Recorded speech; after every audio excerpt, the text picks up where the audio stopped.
આપનામાં બતાવતું હોય તો અહીંથી આપી દેજો. ઓકે, ચલો આપણે આપણા ક્લાસની શરૂઆત કરીશું પ્રાર્થનાથી. આપનામાંથી કોણ પ્રાર્થના કરાવશે?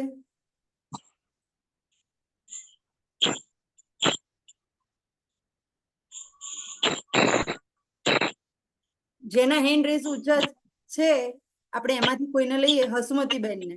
બાકીના પોતાનું માઇક બંધ કરી દો. હસુમતીબેન પ્રાર્થના કરાવો.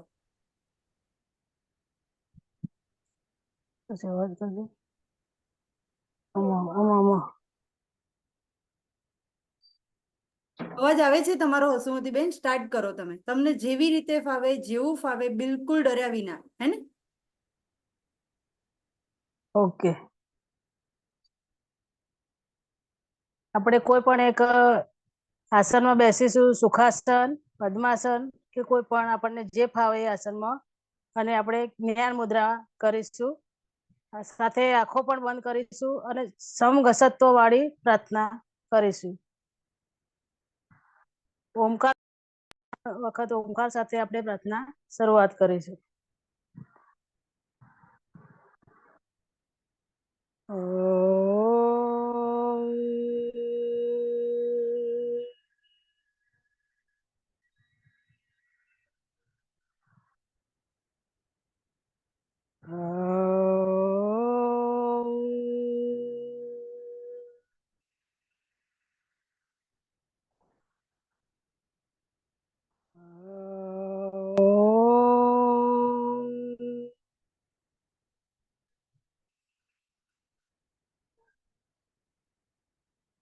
સંગચ્છध्वं संवदध्वं संवो मनांसि जानता देवाभागं यथा पूर्वे सज्जनाना उपासते सज्जनाना उपासते। ओम शांति शांति शांति। सर्वने ओम जय भगवान. ઓમ જય ભગવાન. ખૂબ જ સરસ હસુમતીબેન, તમે ખૂબ સરસ પ્રયત્ન કર્યો છે. બહુ જ સરસ. આ જ રીતે આપ સર્વેને પણ જ્યારે જ્યારે આપણે ઓનલાઈન ક્લાસ લેવામાં આવશે ત્યારે આપ સર્વે પોતાનો યથાયોગ્ય પ્રયત્ન કરવાનો છે. એનું પહેલું કારણ કે જેથી આપણો થોડો પણ ડર હોય એ અહીંયા દૂર થઈ જાય. ઠીક છે?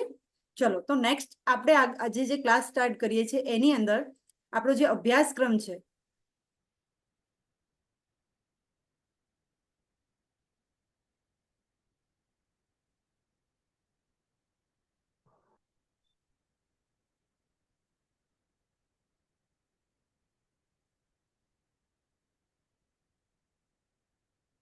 તમને બધાને આ બુકલેટ દેખાય છે?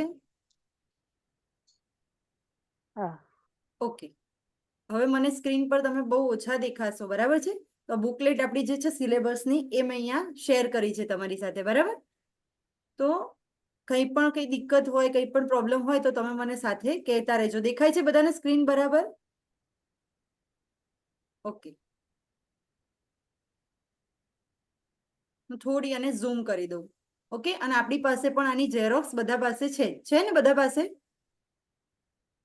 ઓકે, આપણે આપણો જે સિલેબસ છે એની અંદર આપણે જેટલો પણ અભ્યાસક્રમ ચાલી ગયો છે એકવાર એને જોઈ લઈએ, એટલે ક્યાંય પણ કોઈને કંઈ પ્રોબ્લેમ હોય તો આપણે એ જોઈ શકીએ. બરાબર છે? આપણી જે બુકનો અભ્યાસક્રમ છે એમાં છે યોગ એટલે શું, યોગ અને તેના મૂળભૂત સિદ્ધાંતો, પ્રાર્થના, યોગની વ્યાખ્યા, સાંખ્ય દર્શન મુજબ 25 તત્વો, યોગ અભ્યાસ માટેના સામાન્ય સૂચનો, સૂક્ષ્મ ક્રિયાઓ, સર્વાંગી વ્યાયામ એટલે કે એનું બીજું નામ છે યોગિક જોગિંગ. ઓકે, પછી છે સૂર્ય નમસ્કાર, યોગ આસનો.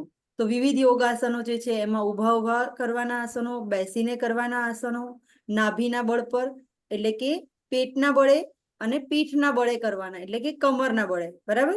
પછી છે પ્રાણાયામ, પછી છે સપ્તચક્ર, એનું કોષ્ટક પણ આપ્યું છે, એની ડિટેલ્સમાં પણ આપણને વિગતો આપી છે. 7 ચક્રો જે આપણા શરીરસ્થ છે એની વાત છે. પછી છે અષ્ટાંગ યોગ, અને એના યોગ સૂત્રો. અષ્ટાંગ યોગ એટલે જે યોગના 8 અંગો છે એ આપણે ભણવાના છે, પણ સાથે સાથે હવે વારંવાર મેં તમને ક્લાસમાં કહ્યું છે, થિયરીના ક્લાસમાં, કે આપણે મહર્ષિ પતંજલિ આપણને કેટલા સૂત્રો આપ્યા છે, કોઈને યાદ છે? હું વારે વારે બોલું છું ક્લાસમાં, કોઈને યાદ હોય તો ટોટલ કેટલા સૂત્રો આપ્યા છે મહર્ષિ પતંજલિજીએ? એમના ગ્રંથનું નામ છે યોગ દર્શન. યાદ આવે છે ટોટલ એમાં કેટલા સૂત્રો છે? 2 નહીં, 195 સૂત્રો છે. કેટલા છે? 195. એમાંની તમે એક યોગની વ્યાખ્યા શીખ્યા છો. ચલો, કોઈ વાંધો નહીં, આપણે ભણવાનું આવશે અહીંયા, બરાબર? તો એમાંના જે યોગ સૂત્રો છે એ આપણે અહીંયા ભણવાના આવશે. પછી છે વિવિધ હસ્ત મુદ્રાઓ, એટલે હાથ દ્વારા જે વિવિધ મુદ્રાઓ બને છે એ મુદ્રાઓ, એને કહેવાય હસ્ત મુદ્રાઓ. ષટકર્મ, ષટ એટલે 6 એવી ક્રિયાઓ કે જેના દ્વારા આપણે આપણા શરીરની શુદ્ધિ કરતા હોઈએ છીએ. પછી છે સાધક તત્વો અને બાધક તત્વો. સાધક તત્વો મીન્સ કે શરીર દ્વારા આપણે જ્યારે યોગનો અભ્યાસ કરી રહ્યા હોય તો શરીર છે આપણું માનવ શરીર, રાઈટ? તો સાધના કરીએ છીએ. યોગ એટલે શું? યોગા તો આપણે ભણતા નથી, આપણે યોગ ભણી રહ્યા છીએ. તો યોગનો જ્યારે કોઈ અભ્યાસ કરતું હોય એને આપણે સાધક કહીએ. તો સાધક એટલે અહીંયા પણ સાધક શબ્દ છે. આપણે શબ્દ વાપરીએ કે આપણે ક્લાસમાં કોઈ ભણવા આવે છે તો એને આપણે કહીએ સાધક. ટ્રેનિંગ લેતું હોય તો ટ્રેનર, રાઈટ? સ્ટુડન્ટ, શિષ્ય, આવા શબ્દોનો યુઝ કરીએ. તો અહીંયા પણ એવો જ શબ્દ છે સાધક. તો સાધક એ અર્થમાં નથી, અહીંયા સાધક અને બાધક બેનો અલગ અર્થ છે. તો એ ડિફરન્ટ પણ આપણે સમજીશું કે સાધક એટલે શું. તો જ્યારે આપણે યોગનો અભ્યાસ કરીએ છીએ તો આ યોગ જે છે એક સાધનાનો વિષય છે, એક તપસ્યા કરવાની છે, જેના દ્વારા આપણા શરીરની અંદર રહેલી જે શક્તિ છે એને આપણે જાગૃત કરી શકીએ અને આપણે જે ઈશ્વરનો અંશ છીએ ઈશ્વર સાથે કનેક્ટ થઈ શકીએ. એના માટે યોગનો અભ્યાસ. તો આ જ્યારે અભ્યાસ કરીએ ને આપણે, જેમ કે આપણે કોઈ અલગ વિષય પર હોઈએ, કોઈ પણ વિષય હોય, સંસારની અંદર કોઈ પણ વસ્તુની અંદર આપણે કાર્ય કરતા હોય, ધીરે ધીરે આપણે પ્રગતિ કરીએ, તો કોઈ પણ વ્યક્તિ પ્રગતિ કરે તો એની સાથે સાથે એને અનેક બાધાઓ પણ આવે. બાધાઓ એટલે કે મુશ્કેલીઓ આવે ને, કે આપણે કોઈ પણ સારું કામ કરતા હોય તો આપણને કેટલી અડચણો, મુશ્કેલીઓ, વિઘ્નો આવે. તો એમ તમે જ્યારે યોગનો અભ્યાસ કરશો, સાચી દિશામાં ચાલશો, એટલે તમને પણ વિવિધ વિઘ્નો, વિવિધ બાધાઓ આવશે. તો જે વિઘ્નો કે બાધાઓ કે મુશ્કેલીઓ છે એને કહેવાય બાધક તત્વો. તો એનાથી આગળ થોડા પાછા આવીએ, સાધક શબ્દ પણ હતો, તો એ જ રીતે શબ્દ છે સાધક તત્વો. તો સાધક તત્વો એટલે શું? કે જે તમને આ માર્ગ ઉપર આગળ લઈ જવાના અંદર મદદરૂપ થાય એને કહેવાય સાધક તત્વ. અને જે નડે અથવા તો જે તમને મુશ્કેલી ઊભી કરે એને કહેવાય બાધક તત્વો. તો એવા સાધક તત્વો કયા છે જે તમને આ યોગ માર્ગમાં ધીરે ધીરે આગળ લઈ જશે, અને એવા બાધક તત્વો કયા છે જે તમને આગળ જતા અટકાવશે, એના વિશે આપણે અહીંયા ભણીશું. પછી કહ્યું છે કે આંતરરાષ્ટ્રીય યોગ દિવસની ઉજવણી અંગેની માહિતી આ બુકમાં આપી છે. પછી છે એક્યુપ્રેશરની ચિકિત્સા. તો આપણે યોગનો અભ્યાસ કરીએ આસનો અને પ્રાણાયામ દ્વારા, તો એ સિવાય બીજા પણ અલગ અલગ થેરાપીસ છે જેના દ્વારા પણ તમે માનવ શરીર જે છે એને તમે સ્વસ્થ રાખી શકો. તો એક્યુપ્રેશરની ચિકિત્સા પણ છે. તો એના અંગે પણ થોડું તમને બેઝિક નોલેજ અહીંયા આપવામાં આવશે. પછી છે યુક્ત આહાર. જ્યાં સુધી તમે તમારા શરીરને પ્રોપર આહાર નહીં આપો, યોગ્ય આહાર નહીં આપો, એટલે કે મિતાહાર નહીં કરો, તો તમારા યોગના અભ્યાસનું રિઝલ્ટ તમને ક્યારે મળવાનું નથી, રાઈટ? જે તમારે રિઝલ્ટ જોઈએ છે એ તમારા આહાર વિના તમે એને મેળવી શકશો નહીં. તો એટલા માટે શબ્દ વપરાય છે યુક્ત આહાર, યથા યોગ્ય જેને કહેવાય. આહાર તો તમે પણ લો છો, હું પણ લઉં છું, આપણે બધા જ લઈએ છીએ, પણ યોગની સાધનાને અનુરૂપ આહાર જ્યાં સુધી આપણે નહીં લઈએ ત્યાં સુધી આપણને એનું રિઝલ્ટ ક્યારે મળશે નહીં. એટલે જ કહેવાયું છે આપણા શાસ્ત્રોમાં કે આહાર એ જ ઔષધિ છે. શું છે? આહાર એ ઔષધિ છે. તો જો તમે એનો યથાયોગ્ય ઉપયોગ કરો તો એ જ તમારા માટે દવા બની જાય છે, ઔષધિ બની જાય છે. પરંતુ જો એનો યથાયોગ્ય ઉપયોગ ન કરતા અનુચિત ઉપયોગ કરીએ તો એ જ આપણા માટે વિષ સમાન પણ બની જાય છે. તો અહીંયા આપણે યુક્ત આહાર વિશે પણ જાણીશું કે વિભિન્ન ગ્રંથોમાં આ આહારની શું ચર્ચા કરવામાં આવી છે. અને લાસ્ટમાં આવે છે કે રોગ અનુસાર યોગ. તો રોગ છે તમને કોઈ, તો તમે એમને એવો કેવો અભ્યાસ કરાવશો તો એ યોગ દ્વારા એ રોગને આપણે ધીરે ધીરે ધીરે ધીરે એને યોગ્ય નિયમિત અભ્યાસ દ્વારા દૂર કરી શકીએ. તો આ તમારો સિલેબસ છે, રાઈટ? તો એમાંથી આપણે ઘણું બધું ભણી ચૂક્યા છીએ. તો અત્યારે હું તમને થોડું પૂછવાની છું બરાબર, તમને શું યાદ છે, કેટલું યાદ છે? એક પ્રાર્થના આપણને કરાવી છે હસુમતીબેને, રાઈટ? એ પ્રાર્થના કેટલા લોકોને આવડે છે? જસ્ટ હેન્ડ રેઝ કરો. જેનો હેન્ડ રેઝ છે એ પહેલા ડાઉન કરી દો, અને પછી જેટલા લોકોને આવડે છે બધા પોતાનો હેન્ડ રેઝ કરો. જો કોઈને ફોનમાંથી હેન્ડ રેઝ કરતા નથી આવડતું તો આ રીતે તમારા હાથને ઊંચો કરશો તો પણ હું સમજી જઈશ, હે ને, કે તમને આવડે છે આ પ્રાર્થના. સંગચ્છધ્વમ સંવદધ્વમ વાળી પ્રાર્થના. એનું બીજું નામ છે સંગઠન મંત્ર, જેને યુનિવર્સલ પ્રેયર પણ કહેવામાં આવે છે. તો બધા પોતાનો હેન્ડ રેઝ કરી દો જેને આવડે છે.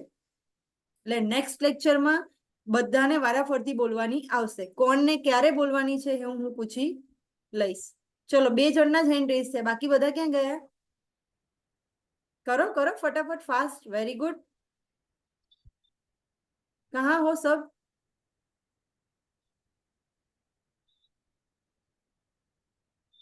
સ્મિતાબેન ક્યાં છો? પ્રભુ,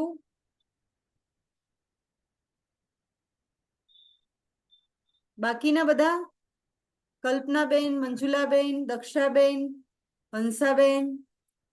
હેન્ડ રેઝ નથી થયો. ના થતો હોય તો આ રીતે હાથને બતાવી દો તમે મને, આ રીતે. ઓકે.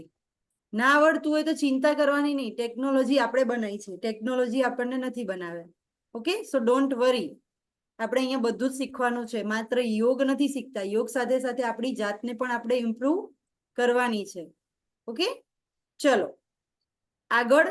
આ જે છે પ્રાર્થના એ યાદ રાખજો, હું તમને પૂછીશ ગમે ત્યારે, હાલ પણ ગમે ત્યારે પ્રશ્ન પૂછી શકું કે સંગઠન મંત્ર કયો છે, અથવા તો યુનિવર્સલ પ્રેયર એટલે કે વૈશ્વિક પ્રાર્થના કઈ છે. તો તમારે એનું સ્ટાર્ટિંગ મને કહેવાનું કે ભાઈ આ વર્ડ્સથી શરૂ થાય છે, એ છે આપણું સંગઠન મંત્ર અથવા તો વૈશ્વિક પ્રાર્થના. દરેક પ્રાર્થનાનો અર્થ આપણને કમ્પલસરી આવડવો જોઈએ.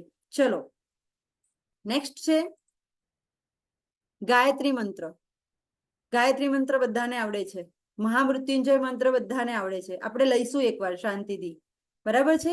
પછી છે પ્રેરક મંત્ર. ઘણીવાર એવું થાય કે આપણને મંત્ર આવડતો હોય પ્રાર્થનાના રૂપમાં, પણ ઘણીવાર કોઈ એમ કે પ્રેરક મંત્ર બોલો તો આપણે ગભરાઈ જઈએ. આમાં કયો મંત્ર આવે? તો ખાસ કરીને આપણે આ યાદ રાખવાનું કે કોને કયો મંત્ર કહેવાય, કોને કઈ પ્રાર્થના કહેવાય.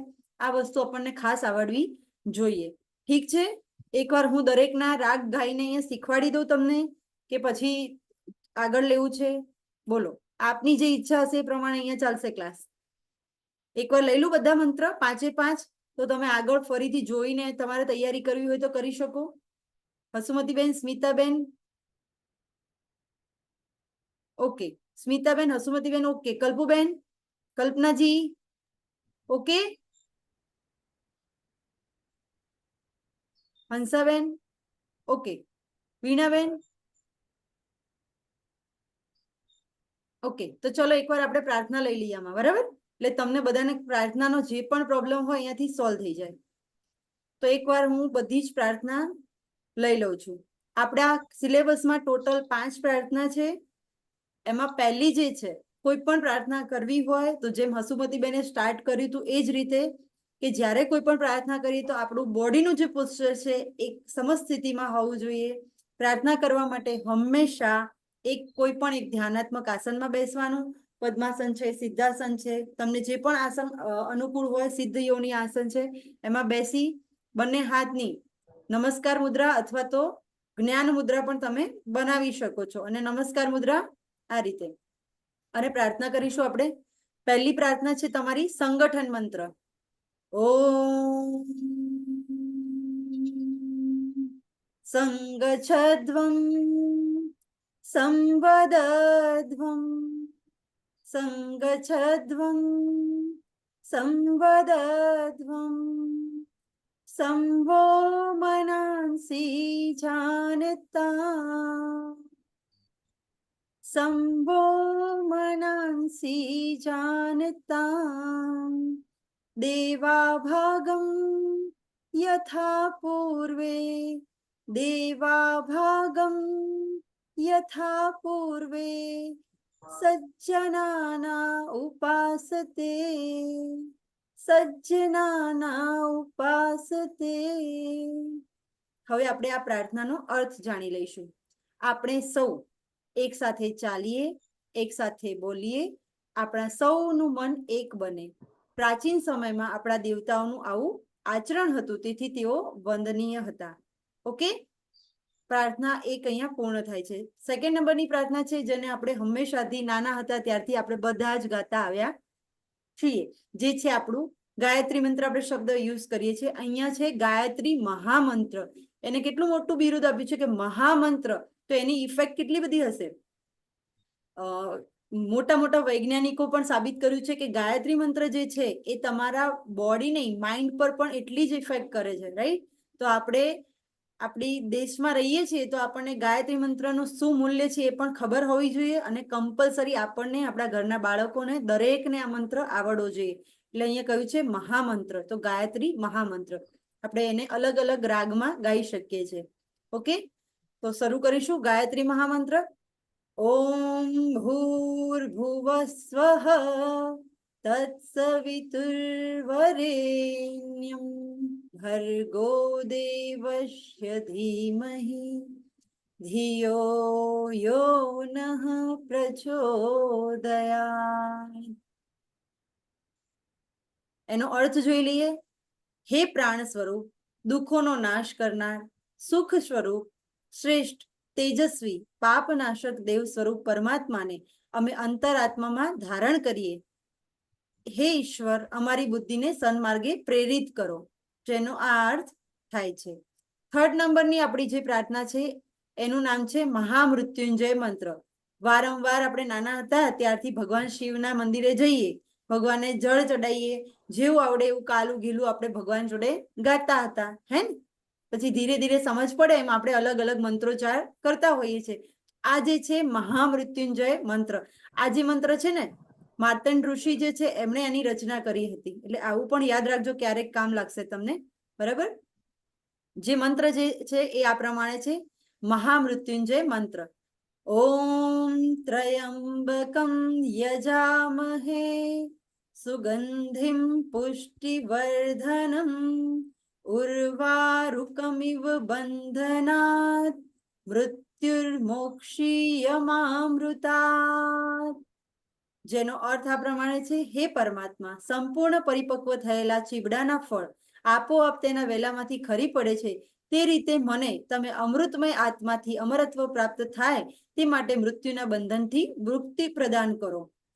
તો મોક્ષ માટેની પ્રાર્થના થઈ રહી છે અહીંયા, હે ને.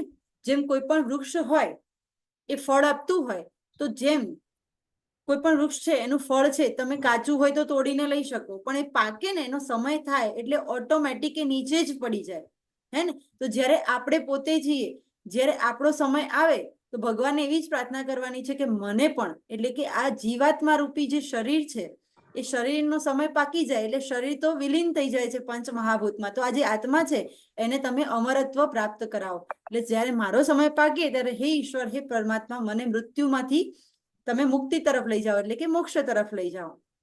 નેક્સ્ટ છે પ્રેરક મંત્ર. પ્રેરક મંત્ર જે વેદોમાં પણ આપણને જોવા મળે છે, જે આ પ્રમાણે છે. ઓમ અસતો મા સદ્ગમય તમસો મા જ્યોતિર્ગમય મૃત્યુર્મા અમૃતમ ગમય. જેનો અર્થ આ પ્રમાણે છે કે હે પ્રભુ, મને અસત્યોમાંથી સત્ય તરફ લઈ જાઓ, અંધારામાંથી પ્રકાશ તરફ લઈ જાઓ, અને મૃત્યુથી અમરતા તરફ લઈ જાઓ. અહીંયા આપણો આ પ્રેરક મંત્ર પૂર્ણ થાય છે. નેક્સ્ટ છે કલ્યાણ મંત્ર, અને જે છેલ્લો મંત્ર છે આપણો, જે હંમેશા આ કલ્યાણ મંત્ર સર્વના કલ્યાણ માટે આપણે બોલતા હોઈએ છીએ. તો કલ્યાણ મંત્ર ક્યારે થાય? ક્લાસની એન્ડિંગમાં થાય, રાઈટ. મોસ્ટલી એન્ડમાં, એટલે કે શાંતિપાઠ તરીકે આ કલ્યાણ મંત્રને બોલવામાં આવતો છે. પણ ઘણી જગ્યાએ આપ જોશો તો અમુક લોકો એને શરૂઆતમાં પણ બોલી દેતા હોય છે. પણ આપણને આ ખ્યાલ હોવો જોઈએ કે જ્યારે આપણે સર્વના કલ્યાણની વાત કરતા હોય તો આપણે જે પણ કાર્ય શરૂ કર્યું હોય, કોઈ પણ કાર્ય પ્રાર્થનાથી શરૂ થાય તો પૂર્ણ ક્યાંથી થાય? શાંતિપાઠથી થાય, રાઈટ. તો આપણે હંમેશા શું કરવું જોઈએ કે શાંતિપાઠ ક્યારે થાય? છેલ્લે. તો કલ્યાણ મંત્ર પણ છેલ્લે જ બોલાતો હોય છે. એટલે કોઈ પણ વ્યક્તિ બોલતું હોય તો એ રોંગ નથી. આપણે ક્યારેય કોઈને જજ નહીં કરવાનું યોગમાં, રાઈટ? પણ આપણને પોતાને ખ્યાલ હોવો જોઈએ કે શાંતિ પાઠ હંમેશા લાસ્ટમાં થાય, હે ને, ક્લાસની પૂર્ણાહુતિ વખતે, અથવા તો આપણો જે પણ કાર્યક્રમ હોય કે વોટેવર, ત્યારે આપણે એને લાસ્ટમાં કરવાનો. ઠીક છે? આપણી પાસે 10 મિનિટ છે એટલે આપણો કલ્યાણ મંત્ર પૂર્ણ થઈ જશે. કલ્યાણ મંત્ર શરૂ કરીશું. ઓમ સર્વે ભવન્તુ સુખિનઃ, સર્વે સંતુ નિરામયા, સર્વે ભદ્રાણિ પશ્યન્તુ, મા કશ્ચિદ દુઃખ ભાગ ભવેત, મા કશ્ચિદ દુઃખ ભાગ ભવેત. આપણે જ્યારે શાંતિ પાઠ પૂર્ણ કરીએ ને ત્યારે પાછળ બોલીએ છીએ ઓમ શાંતિ શાંતિ શાંતિ. અહીંયા લખેલું પણ છે ને આપણને યાદ રાખવા માટે હું અટકી છું કહેવા માટે કે જ્યારે લાસ્ટમાં આપણે બોલતા હોય ત્યારે ઓમ શાંતિ શાંતિ શાંતિ બોલતા હોઈએ છે. ઓમ શાંતિ શાંતિ શાંતિ, જેનો અર્થ છે આપણે સૌ સુખી થઈએ, બધા રોગમુક્ત થાય, બધા મંગલમય ઘટનાના સાક્ષી બને, કોઈને દુઃખના ભાગીદાર ન બનવું પડે. એટલે હંમેશા બધાના કલ્યાણની વાત જ હોય, એને કહેવાય શાંતિ પાઠ, અને એને જ કહેવાય કલ્યાણ મંત્ર. તો અહીંયા તમારી શું થયું? 5 પ્રાર્થના પૂર્ણ થઈ. આપણે સાંખ્ય દર્શનના 25 તત્વો પણ જોયા હતા. હું એક તમને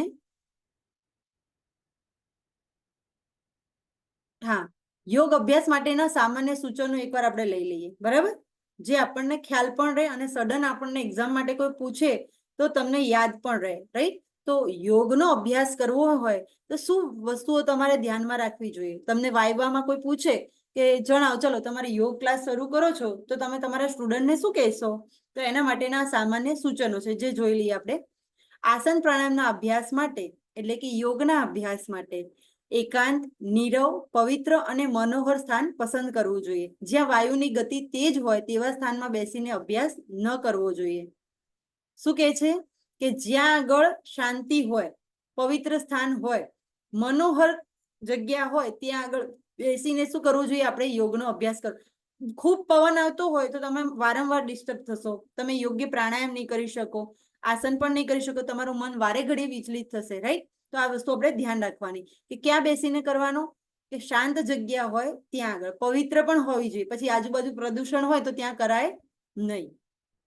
પછી જો બંધ ઓરડામાં અભ્યાસ કરવાનો હોય તો તાજી હવાની આવ જવા માટે બારીઓ ખુલ્લી રાખવી જોઈએ. બારી બંધ કરીને તમારે કરાય નહીં. ઘણા એવું કે ચલો કે મેડમ અમારે ત્યાં તો સરસ જગ્યા છે, અમે અંદર એસી ચાલુ કરીને કરીએ તો ચાલે? ના. કુદરતી વાતાવરણથી જ તમને સાચા યોગની અનુભૂતિ થાય. બંધ બારણાની અંદર જીમ ચાલે, યોગનો અભ્યાસ ક્યારેય કરી શકાય નહીં. સો ક્લિયર છે? તો બંધ બારણામાં યોગનો અભ્યાસ ન કરી શકાય. ઓકે? અને જો તમે કોઈ રૂમમાં કેવી રીતે અભ્યાસ કરવો હોય તો તમારી પાસે હવાની અવર જવર થાય એવી બારી એટલે કે વિન્ડો હોવી જોઈએ. એસી ચાલુ કરીને બધું બંધ કરી અને તમે યોગનો અભ્યાસ કરો તો તમને ઓરિજિનલ જે વાતાવરણ છે એની જે હવાનું આદાન પ્રદાન થવું જોઈએ થવાનું નથી. પછી કહેવામાં આવે છે કે વાતાવરણને વધુ અનુકૂળ અને પ્રેરણાદાયી બનાવવા માટે અભ્યાસના સ્થાનમાં ઈષ્ટદેવ અથવા શ્રદ્ધેય ગુરુની છબી કે મૂર્તિ રાખી શકાય. તમે જેનામાં પણ શ્રદ્ધા ધરાવતા હોય એની મૂર્તિ અથવા તો છબી તમે રાખો તો વધારે સારું. કેમ? તમને વારંવાર એના વિચારો આવે અને તમને એના બ્લેસિંગ્સ મળી રહે છે, એ પણ તમારા માઇન્ડ ઉપર એક ઇફેક્ટ કરે છે. વાતાવરણને વધારે પ્રફુલ્લિત બનાવવા માટે ધૂપ, દીપ અને સુગંધિત પુષ્પોનો ઉપયોગ કરી શકાય, પરંતુ ધૂપ કે અગરબત્તીનો ધુમાડો ઓરડામાં ભરાઈ ન રહે તેની પણ કાળજી રાખવી જોઈએ. તો શું કરવું પડે? તો અડધો કલાક પહેલા તમે કરી દો તો આખો રૂમ સરસ થઈ જાય, રાઈટ? હવે પછી તમારા રૂમ બારણા બંધ હોય અને તમે જાઓ ને સડન એકદમ મનને બેચેન કરી નાખે એવી સ્મેલ આવતી હોય તો તમે ત્યાં અભ્યાસ કરી શકો? ના કરી શકો. તો શું કહે છે કે તમારે એ રૂમને કેવો રાખવો પડે? પ્રફુલ્લિત, અથવા તો ખુલ્લી જગ્યામાં કરો, અથવા તો તમે રૂમમાં કરી રહ્યા છો તો એની બારીઓ એટલા માટે રાખવી જરૂરી છે. તો પરંતુ ધૂપ કે અગરબત્તીનો ધુમાડો ઓરડામાં ભરાઈ ન રહે તેની કાળજી રાખવી જોઈએ. ધુમાડો ભરાઈ ન રહે તે માટે બની શકે તો અભ્યાસના અડધો કલાક પહેલા ધૂપ કે અગરબત્તી સળગાવી દેવા, જેથી કરીને નોર્મલ વાતાવરણ થઈ જાય.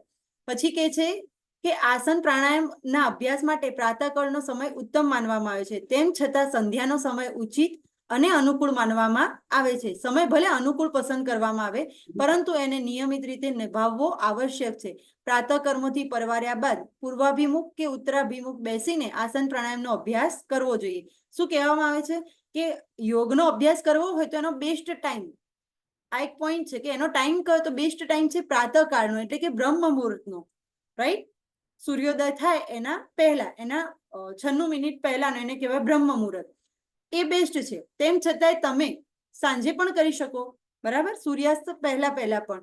હવે આ વસ્તુ કરો છો તમે તો આ બધું તો જરૂરી છે, પણ સાથે શું કે છે કે નિયમિતતા, તમે જે સમય કરો છો પછી ફિક્સ એ જ ટાઈમ રાખો જેની તમારા બોડી પર ઇફેક્ટ થાય, રાઈટ? આજે અહીં આટલા વાગે કર્યો, કાલે બીજા ટાઈમ પર કર્યો, રોજ કરો છો પણ ટાઈમ રોજ ચેન્જ કરી નાખો તો એની કોઈ ઇફેક્ટ તમને જલ્દી નહીં મળે, રાઈટ? તો સમય કેવો હોવો જોઈએ? નિશ્ચિત હોવો જોઈએ અને નિયમિત નિભાવવો આવશ્યક છે, બરાબર છે? અને કેવી રીતે? ક્યાં તો પૂર્વાભિમુખ બેસો અથવા તો ઉત્તરાભિમુખ, એટલે પૂર્વ તરફ મોઢું રાખો અથવા તો ઉત્તર દિશામાં મોઢું રાખીને આનો અભ્યાસ કરો.